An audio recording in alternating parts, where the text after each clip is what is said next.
It's Douglas Waltz. This one's a little late. It's also a lot. We got a lot of comic books to get through. So I figured I'd start right off the bat with issue 15 of Vampirella. I have been a fan of Vampirella. I'm pretty sure Vampirella is responsible for kickstarting my puberty. This is a really good comic called, this one arc is called Hypnagogia, I would assume, written by Christopher Priest, and who people either love him or hate him.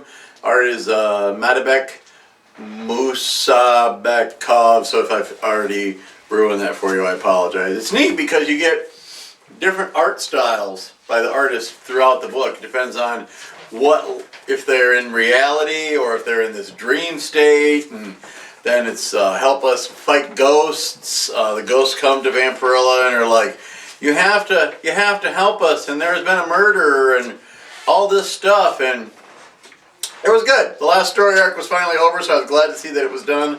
I felt it went on too long. And we get a new adventure starting next where she is going to go kill her mother. So Vampirella, this was fun. DC's continuing their desecration and destruction of my comic books that I buy. Last issue of John Constantine Hellblazer. And they always put this in the back. So, written by Simon Spurrier, art by Aaron Campbell. It's great. It's your typical, somebody says the only way John Constantine can get what he wants is John Constantine has to off himself. And you know he's not going to off himself. He's got more lives than a cockroach. It's impossible to kill Constantine. The artwork is pretty. Let me find a good one here. There's a lot of good in here. I mean, where they just jump out of the panels. They don't really pay attention to panels. It's obviously John Constantine's voice. Whoever's writing, Simon Spurrier, got the voice right. You get the final end picture is the crumpy old raincoat, John Constantine smoking a cigarette. But that's the end. They've canceled my book. I think they put two books into one because this was $5.99. Normally they're $3.99, so I think they shoved the last two issues worth to not have to do that anymore. Justice League Dark! This is 28. They've been fighting this guy called the Upside Down Man, whose magic is supposed to be, you know, the best magic, and he's going to defeat everybody. This feels very much like a wrap-up issue. And never have I heard anywhere where it said that they're canceling it. And there's a new crossover thing coming up called Endless Winter, which has 9 chapters. Justice League Dark's in here, along with Aquaman, which they said was canceled. So I'm not sure how they're going to work that. Other than that, this is a great book. It feels to me that they've really been fighting Upside Down Man forever. So the writer's Ram V. Artist is Amanka Nahulpan. Always my apologies if I have butchered your name. Feel free to leave a comment. But yep, Justice League Dark. It's always been more fun than Justice League. Although I was worried about Wonder Woman. And apparently I've hit a button. That's what you do for shooting in a basement full of props for your secret identity. All right.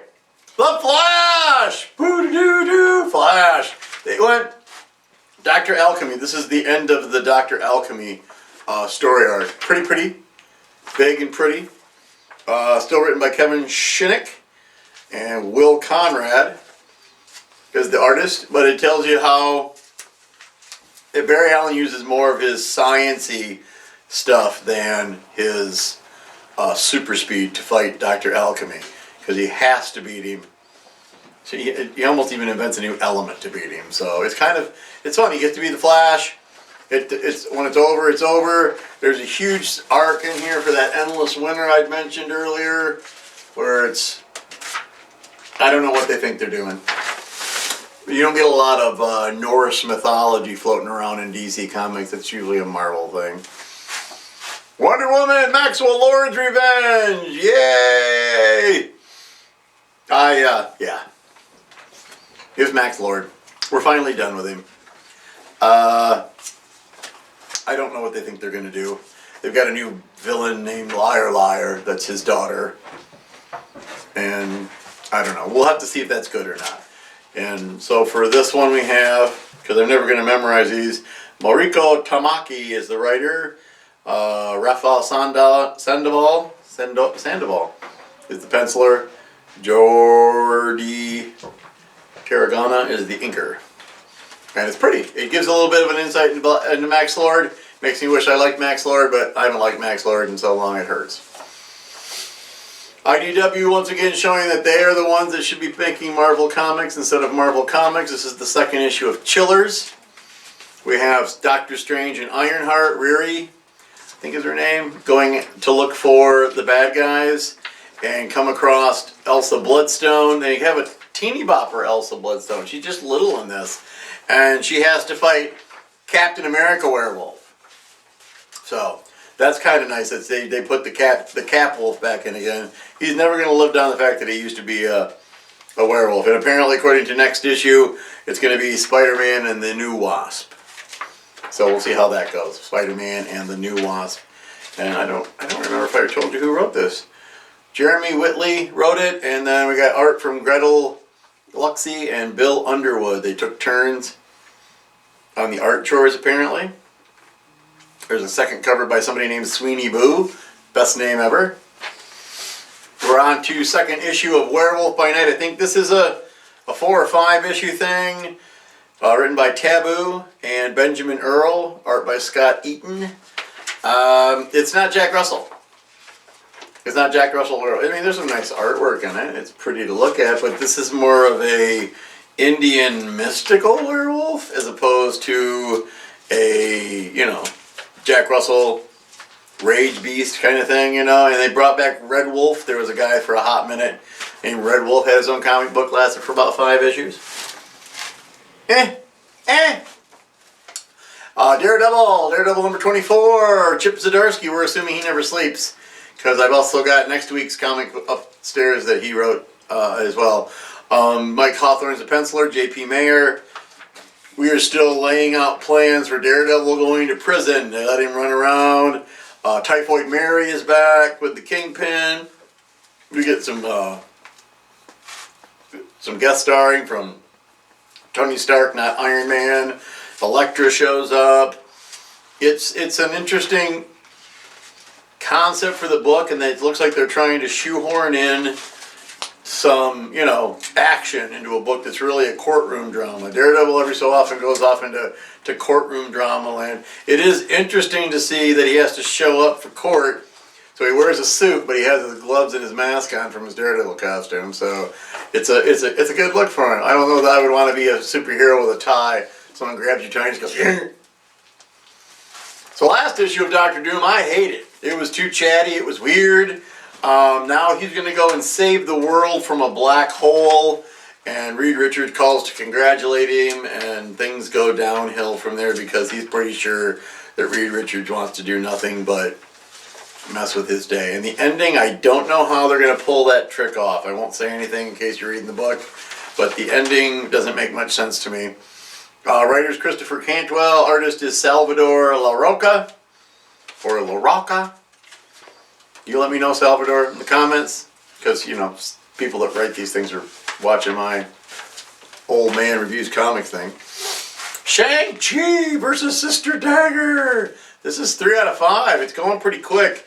There are zombie vampires. And I was so happy because to fight the zombie hopping vampires, you have to put the piece of paper on their head. If you don't know what I'm talking about, go watch a zombie vampire movie. They're hilarious. Because they don't run or walk, they hop like this.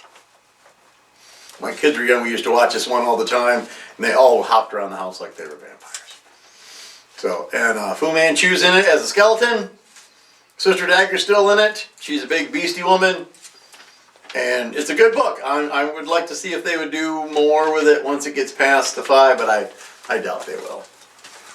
So I got a 1-2 hit for, well, I already showed you the first issue of Doom, but I brought it down with me to show you the second issue. Both covers by Jay Lee. This is a prequel, House Atreides.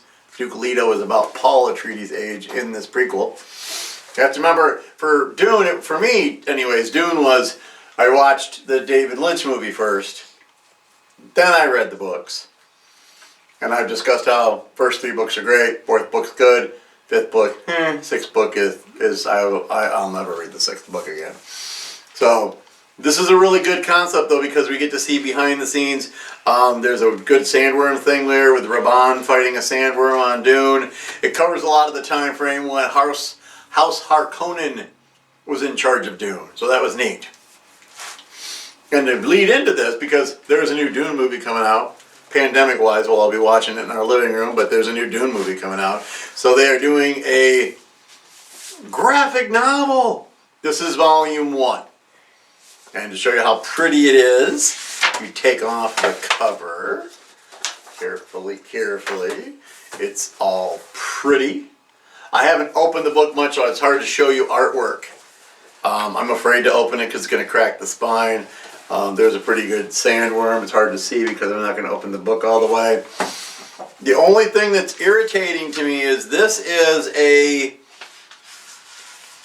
book of Dune. This is one of the. This is not the full first volume of the first Dune book by Frank Herbert. I'm not sure why Brian Herbert needs to write it. It's already written. It's called Dune. His dad wrote it. Book 2 called Muad'Dib. This one actually doesn't have a subtitle name at all. Nope. Muad'Dib. Coming spring of 2022. Okay guys, this is how you plan things. If you know you're going to do that, I can understand maybe every season, spring, summer, winter, fall, do a book, plan ahead farther. I don't believe for a minute that the pandemic is going to affect somebody sitting alone in their house drawing. That's not how that works. But this is very pretty. I got the deal at Fanfare because I always get the deal at Fanfare. Sign up for the yearly thing and it's like $5. They knocked $5 off of this book just because I signed up for the year thing. So $24.99, I got it for less than that. All of these are a percentage off because of Fanfare Comics has their club that you can belong to. I do believe it's like I said, $5 a year. They take, I think, 30% off. I have not done my homework, so I don't know. I know they give me a lot of a discount on comic books. So this was a huge pile. Next week, not so many. So go to your local comic book store. Read a comic book. Put comments down here. Let me know what you think of the show. And hopefully next week there won't be quite this many. See ya!